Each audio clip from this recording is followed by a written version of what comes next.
Hello, everyone. Thank you for joining me this evening. My name is Dr. Mishkat Al Mumin.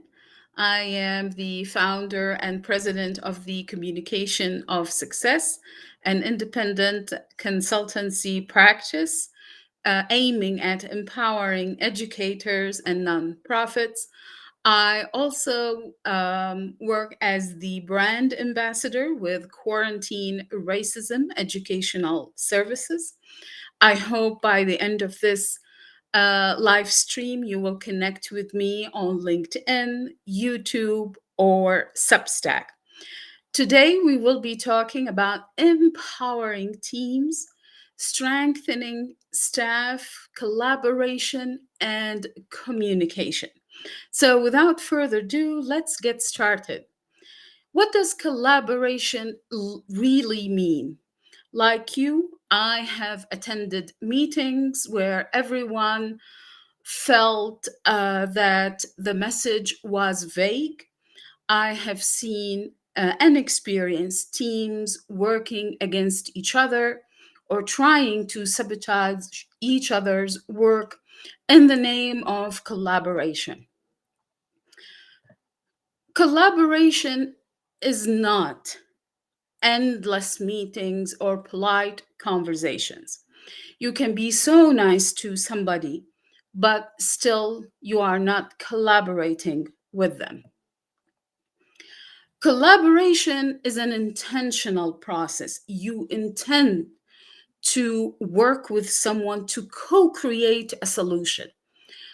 Every business, school, workplace, they struggle with finding solutions to the challenges they experience. The solution is not one sided, it comes through collaboration to co create that solution so everyone can be part of it. Each team member has a goal to achieve, and that goal serves the overall mission or the project the team is trying to complete. Roles and contributions are clear. And allow me to say, workload is divided equitably. So, collaboration does not mean that one person carries the entire load. Listening equals speaking. If team members are speaking on top of each other, or they are waiting for the speaker to stop talking so as they reply to them, this is not collaboration. And for this process, I do have a tip for you. You have to approach collaboration meetings with an agenda. The word agenda often misunderstood to be a list of topics, bullet points or numbers that says greetings, project one, deliverable two. This is not an agenda. This is, allow me to say, a laundry list. The agenda has a title, it has an objective, and all of these are listed in the agenda. It comes in a table. The first column would say time, so how much time is allotted to each speaker. Topic, exactly what that speaker will be addressing. And last but not least, the name of the person who is taking that task on. So, for example, 5 minute, Lisa, and the topic is uh, accomplishing deliverable A in project C. And followed by the next speaker and the next speaker until time is, exhausted for that particular meeting. When decisions emerge from collaboration, they enforce insights. So the decision by the end of the day, let's say we decided to write an action research to complete deliverable A. Because this is a shared vision among team members, it's not emerging out of hierarchy, meaning no one is coming to you and telling you, hey, you write this action research. It's a decision the entire team took and agreed upon. And it will be followed by dividing the workload. Let's say section A of the research will be written by one employee, section B by another, and so on and so forth. Without structure, so as you notice, I am talking about how to structure collaboration while defining it. Because without a structure, collaboration is just noise and waste of time.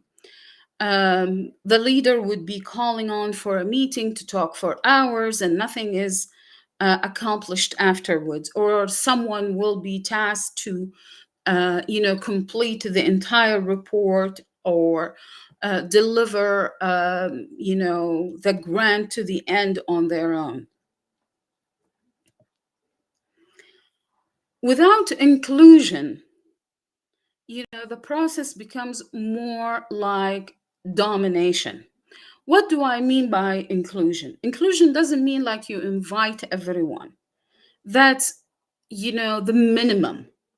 Inclusion means every single attendee, team member, participant, they have an equal voice, an equal part or access to the decision making process. That's why it's collaborative, because every single party is represented and they have a voice. They can, reshape the process. So by the end of the day, when the decision is made, it's representative of all those who participated in it. Collaboration is not likability. I have worked in organizations where collaboration and completing tasks was based on likability. So if I like you, I would accomplish this task. If I don't like you, I'll give you a hard time not to complete the task. The task meets the mission, doesn't meet the mission, it doesn't matter. If the organization would fall apart, it doesn't matter. What matter is, unless I like you, then I will work and collaborate with you. I'll make you part of the decision making process. I will help you learn the ins and outs of the organization and so on and so forth.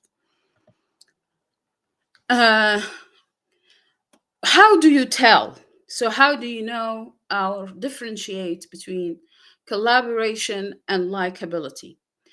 When people share information early on in the process, they are collaborating with you. If people are waiting for you to take the initiative, almost accomplish the entire task on your own, only for them to pinpoint what you've missed, that is likability or lack of it. So they are not collaborating with you because they don't like you.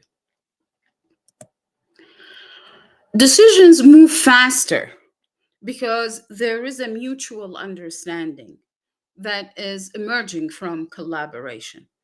If each time as a leader you are taking or making decisions and it feels like pulling teeth, that is not collaboration. This is the team not working with you because they don't like you. Uh, Mistakes surface sooner before they become crises. And note, the leader has to create environment for making. If people, are being shunned because they made a mistake, then no one will collaborate. Everyone will try to avoid responsibility and doing the bare minimum. Whatever standard the organization held, they will try their best to meet it, and that's it.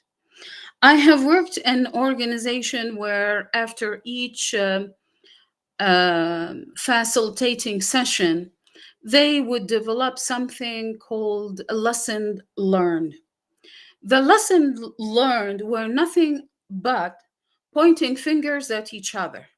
So each team member would point a finger at the other, claiming either they don't know what they are talking about, that's why the delivery was lacking, or they come up with something that is, an absolute lie just to isolate someone they feel unsecured about.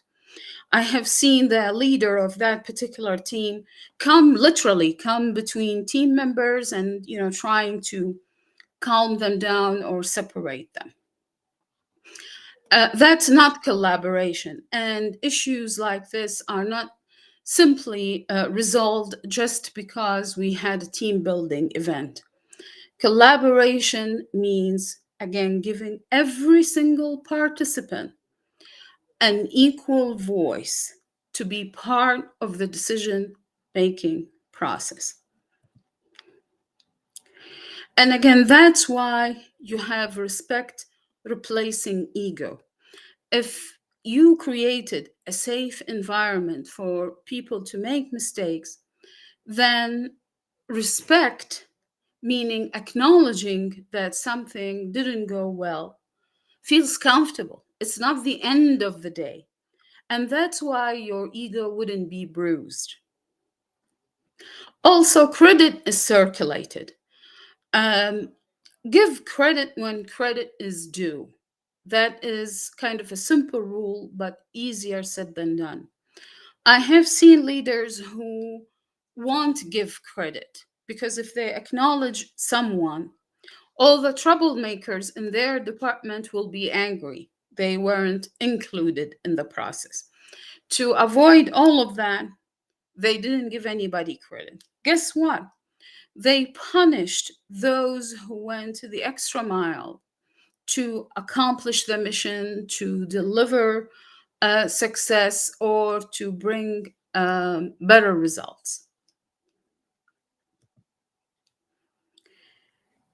It's not, again, I want to leave you with this notion. Collaboration is not about harmony, it's not about working with those you like. Collaboration is about shared responsibility, even with those you personally don't like. Let's talk about collaboration in the classroom. So, oftentimes I hear this from my clients.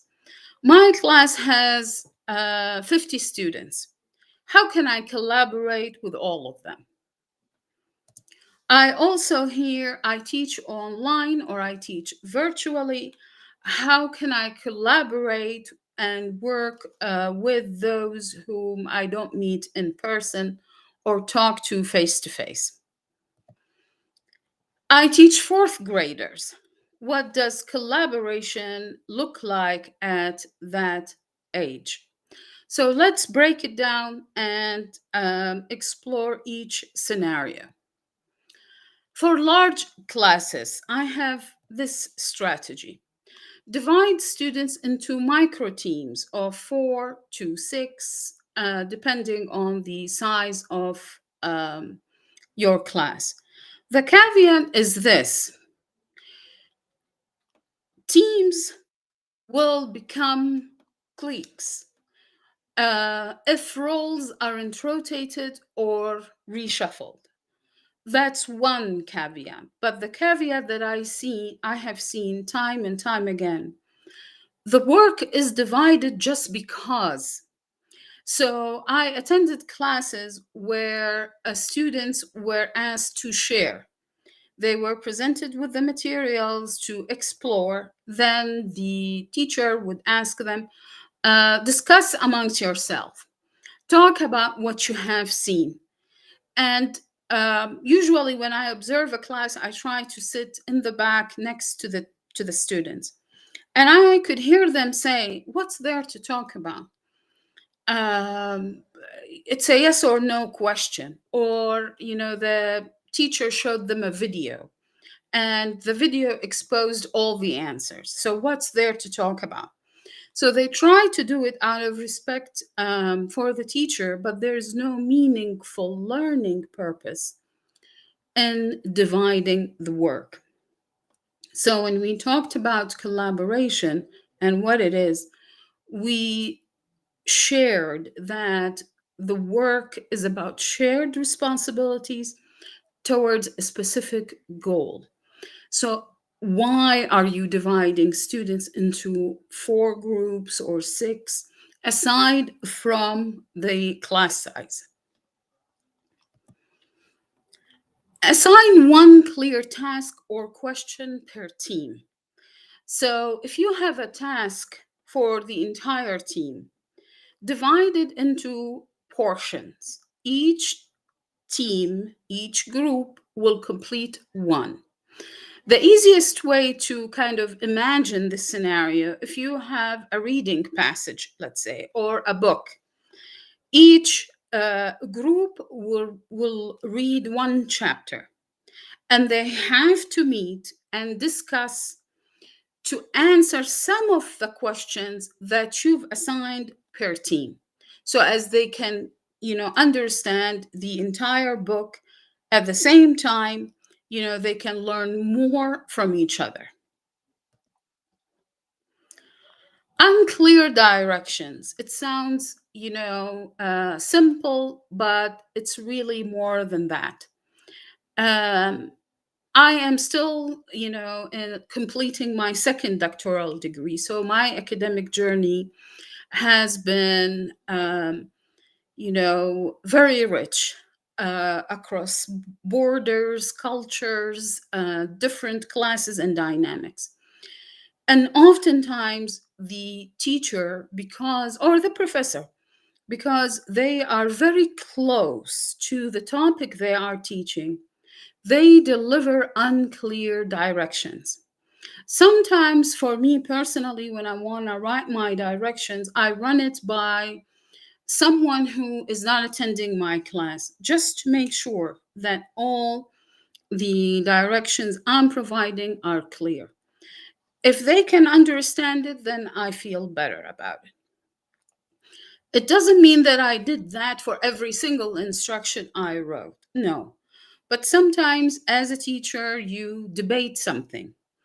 And the easiest way to answer the question is to run it by someone. Another tip I have for you, if you need to justify it. So if you look at your instruction and you say, so why this is that? Oh, because they need to do X, Y, Z, because at some point I taught them this, or we discussed that, that's justification. Not every student will reach that conclusion. So if the student need to do some work to understand your directives or instructions, then that's a red flag that needs to be addressed. Rotating groups. One of my favorite techniques is to, regroup students. Sometimes I, have them in their own groups, um, you know, um flip a card or look underneath their textbook, and they would see a number. To give you a clue, oftentimes, I try to integrate culture into my classrooms. I'm originally from Iraq, so I would bring, um, cups of coffee, traditional cups of coffee with me to the class. Then students need to have a sip of the coffee, which I would give them, and turn the cup upside down. When they do so, they will see numbers, stickers with numbers. So I say to them, all those who are number one, sit on this table, number two's here, three, four. After they do the first part of the activity, I tell them, now look at the color. So each sticker has a different color. One is green, blue, yellow. All the blues will come here, or the green will come here. So even within the activity, I regroup the students for an academic purpose. Always there is an academic purpose behind grouping and regrouping. I also have to tell you that oftentimes I would do this activity after lunch. So when I'm teaching at 1 p.m. and students just had lunch and they come back, I try to have this activity because there is some movement in it. Without preparations, grouping and regrouping will be meaningless, and students can tell. Again, I told you that I observed so many classes, and the main complaint about grouping and regrouping is that it's done without a purpose. You have to give a reason for each group to talk to the other. If the reason is, because we have to have grouping and regrouping, that's not an academic reason. Ideas through polls, through comment, through shared documents, all of this helps. The only thing, to be honest with you, that I didn't find helpful in that process is the flip chart. I have seen many facilitators, myself included, take notes on the flip charts, put them around the class in hopes that students would see them. Honestly, I rarely see a student who would come back and look at the flip chart. When you are writing on it, students will follow with you. But still, the true question is, how engaging is that? And how engaging is that for 50 students? I would advise in this scenario to use a shared document. So technology becomes a tool that is helpful in this scenario. You know, the minute you notice that participation is dropping, that's a sign for you that whatever it is that you are doing is not working. So, if again, for me personally, I didn't feel taking notes on the flip chart was engaging. And no matter how many times you try to use different colors, you try to use, some drawings or charts or whatever the case is, it continues to be disengaging. There isn't something, exciting about watching someone write. Let's talk about online and virtual classes. I cannot tell you how many times I've heard this from teachers saying that, in person classes are better. Maybe, but the caveat or the trap they fell into is to treat virtual or online classes the same way they treated in person classes. So all we have to do is to be there on the Zoom call and share the presentation. Rather than sharing the presentation in person, now we are sharing it virtually and we call it a day. That doesn't work for virtual classes or online classes. You have to change the delivery to meet the structure of the class. And remember, earlier in our discussion this evening, we talked about structure. Collaboration is rooted in the structure you use to cultivate collaboration. So you have to use a different tool to collaborate with your class. One of the tools that I personally use and relied on heavily when we were during teaching during COVID is Nearpod. Nearpod is a tool, in my opinion, that is essential for every teacher, professor, team leader who is conducting classes or meetings online, because it enables collaboration in real time. Aside from, typing in the chat or having a poll and call it a day, Nearpod allows you to write your answers to a question, speak up your answer and record it. Um, um, Select, pinpoint what you want versus what you don't want. So there is a sorting activity similar to Padlet, which is another tool. However, Nearpod has the capacity to embed all other tools in it. So it has the capacity to embed activities from Padlet, Jamboard, shared slide, shared documents. So to me, it was really a very effective tool to engage learners. At some point, for example, I engaged my learners to complete a puzzle online, virtually, in real time, to come up with the right answer to a question.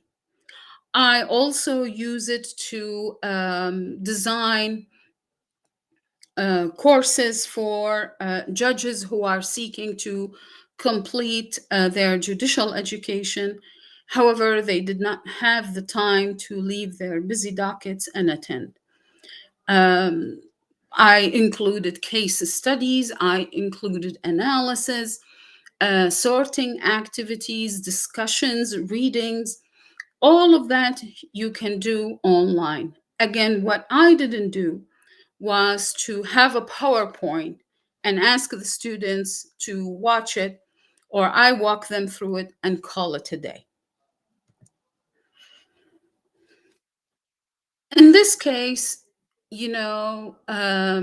your questions and selections of the tool. So, which activity within Nearpod, Padlet, or any other tool that you are using is best suited for this activity? Sometimes I would embed a Kahoot activity within Nearpod, not a Padlet, because this tool would help me deliver the learning objectives better. So, depending on exactly what you want to do, you need to select a tool and an activity within that tool. You can begin each session with a brief lead in activity, and that lead in activity varies. I have attended classes where the professor would tell us, reflect in the chat. And there is a prompt to reflect upon, which was really good. But after 3 sessions, it becomes more or less like a checklist. You would see the answer, becoming one word or two. So it's just to tick that box and to give something. You would notice that, there are, learners who would contribute regularly versus those who don't contribute at all. And again, that's the caveat, which is, if you use the same strategy, so to speak, in each session, it becomes obsolete, so to speak. Use breakout rooms, but use them effectively. Meaning you have to time the students. Don't give them endless time. If the activity that you design requires, let's say, 10 minutes of breakout rooms, give them 7. Give them a little bit less of a time, so as they will not drift to doing something else. I also used to drop on these sessions. So when I taught using Microsoft Teams and designed breakout rooms, I would, visit each breakout room to learn about what the students are doing, especially when I assign time like 15, 20 minutes of discussion. Rotate, if rotate facilitators and note takers. If you assign these roles to students, don't assign them to the same person. I have attended classes where I was the only one who is taking attendance for the entire class, for the entire time. It's not, it becomes more of an obligation versus engagement. So if you assign these roles, make sure that you provide examples, you rotate them, you give them credit.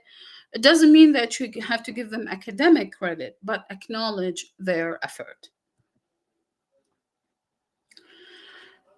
Similarly, you have to keep communications asynchronous. You have to have some sort of share notes. So, as if someone wants to go back and check, they can do that. To be honest with you, the recording mechanism, whether it's Zoom or Google, I don't find it that engaging. In fact, I find it personally, that could be me, a bit frustrating, because if I want something, and I know that a piece of information, let's say, was shared in the middle of the recording, I have to go back and forth and try to get to that point exactly. Sometimes digital fatigue grows on the learner. Imagine someone sitting on their laptop for 7 hours. It's exhausting. So if you can give them, that bit of off camera, so to speak, time, whether they do something on their own or and report back to you, or they take, let's say, 10-minute break. That's also another good strategy. But just be aware of it, and create that balance between you know um, virtual online studies and the needed time to give the class a break. In terms of elementary classroom, collaboration has nothing to do with age, by the way. There isn't a research that says, collaboration can start from this age. Give each student a clear role to accomplish. And to be honest with you, some of the roles that I personally don't think they help the student learn or grow is, for example, timekeeping.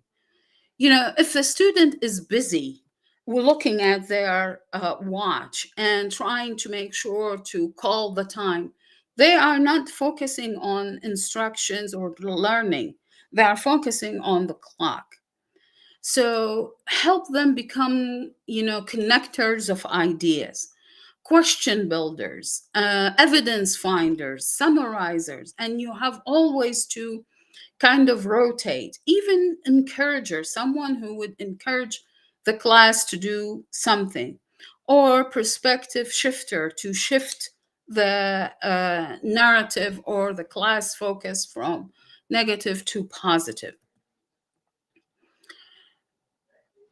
True, roles lose their impact, if they are not rotated regularly, but also if they are not been updated regularly, and if they are not meaningful to learning.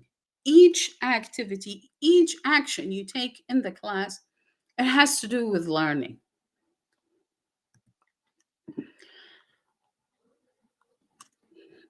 Using short and structured group tasks.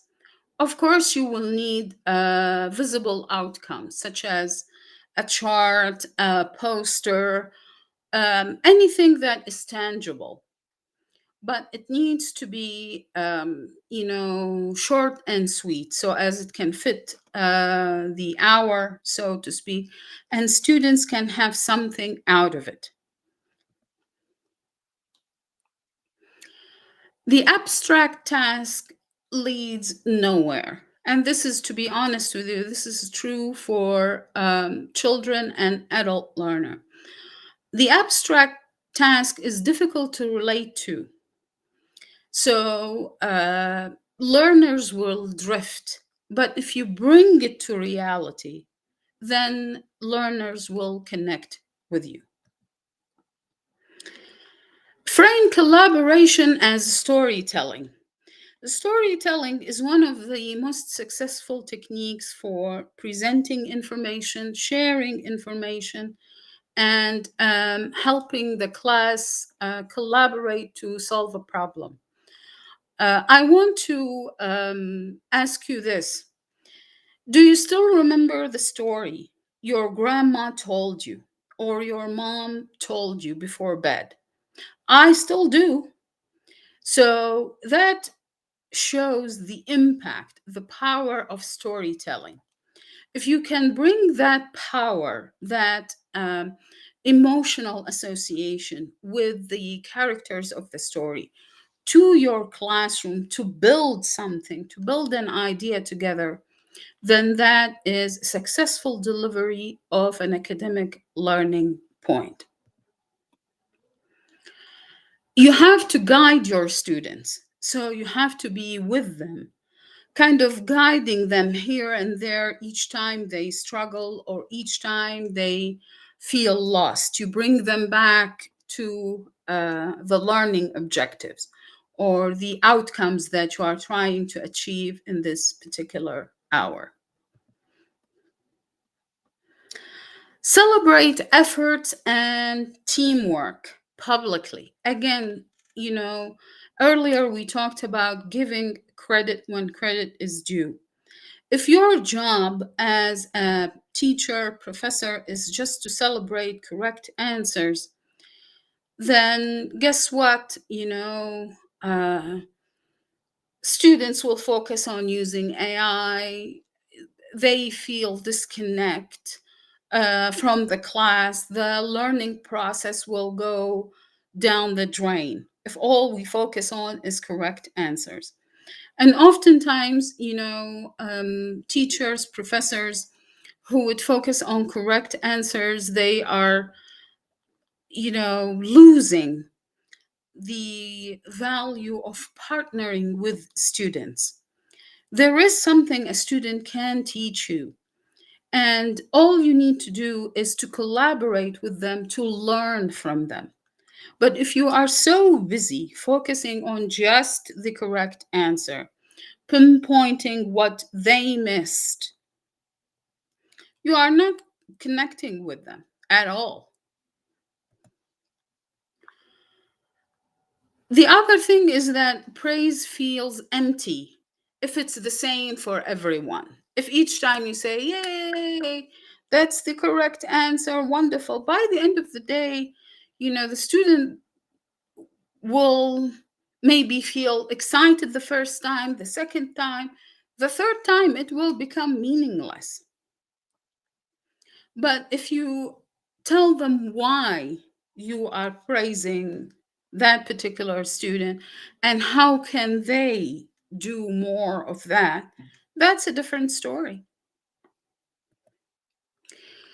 At Quarantine Racism, we have tools to transform communication for your classroom. Please visit our website. Here is the URL, and feel free to use my name as a reference, as you can see from this URL, to learn about our courses. We have courses that help teachers build collaboration across different backgrounds and different ethnicities. Quarantine racism aims at building equitable racial relationship in the classroom. The courses are not for free. Each course is around $297. And if you are interested in becoming an facilitator of the course, meaning you will be teaching the course to others, then it will be around 497. The courses are approved as professional learning development in 6 states. So please give the website a visit, learn more. There are some free resources as well on the website if you'd like to explore them. In terms of the communication of success, the independent consultancy practice that I founded, we can also provide help for you. We can transform silence into strategy for you. So if your classes, your workplace experience a communication gap, we can help you transform that into building trust and measurable impact. Strategic planning. Each organization, each school needs to develop goals, implement path. Excuse me. I need a sip of water.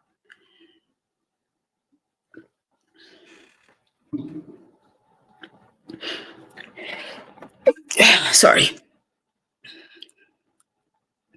We can help you develop your missions goals, implement pathways to align leadership vision with employees' engagement.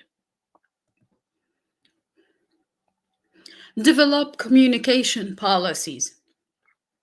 So, for example, one problem that is ravaging many workplaces is gossip. So, the communication of success can help you develop policies to combat gossip and turn the communication gap into an engagement. Strengthening funding capacity through grant writing, through examining your profit and loss statement, reviewing your budget. All of these are venues for you to achieve the mission, however, continue to stay afloat. Just last year, I raised more than $46,000 in grant writing and applications for STEM education. Earlier, I raised 150K for women's rights in rural areas. For environmental issues, I raised more than $70 million. So if you need help with these areas, please reach out to me. You can find me on LinkedIn and Substack, as well as YouTube. If you feel like you need some training sessions on communication, evaluation, coaching, again, reach out and I'll be happy to help. I talked a lot about LinkedIn and other social media platforms. For YouTube, you can find me at The Communication of Success. I have more than 72 videos talking about combating favoritism in the workplace, how to stand up for yourself and protect your peace without, creating a drama in the workplace. Please feel free to take a look at these videos. Some of them are short, a minute or less. Some of them are 5 to 8 minutes. Please feel free to visit my Substack. I provide free tools and strategies, including ready made activities, in addition to stories from all the places that I have been through, workplaces, countries, and more. At LinkedIn, you can also find me at Mishkat Al Mumin, and I publish an article on leadership and learning every Sunday. Last but not least, feel free to visit my website, thelanguageofsuccess.net. I believe language is the big umbrella, and communication is kind of underneath that umbrella. So that's why I chose that particular URL. My book is coming soon. It's called Unseen Unbroken. It has a lot of stories, takeaways. There are, activities after each 5 chapters for you to use and reflect on. Each chapter has a special section called Take This With You, another section titled Who Was Seen in This Chapter. The title reflects situations where I have not been seen, either because of my gender, my race, the way I look, the way I don't look, and how I dealt with them without breaking my spirits. If you have any questions, please don't hesitate, whether now or later. I can write an article to address your question. I can create a video and talk about it. And I definitely look forward to seeing you in my next live stream. Thank you and have a good evening.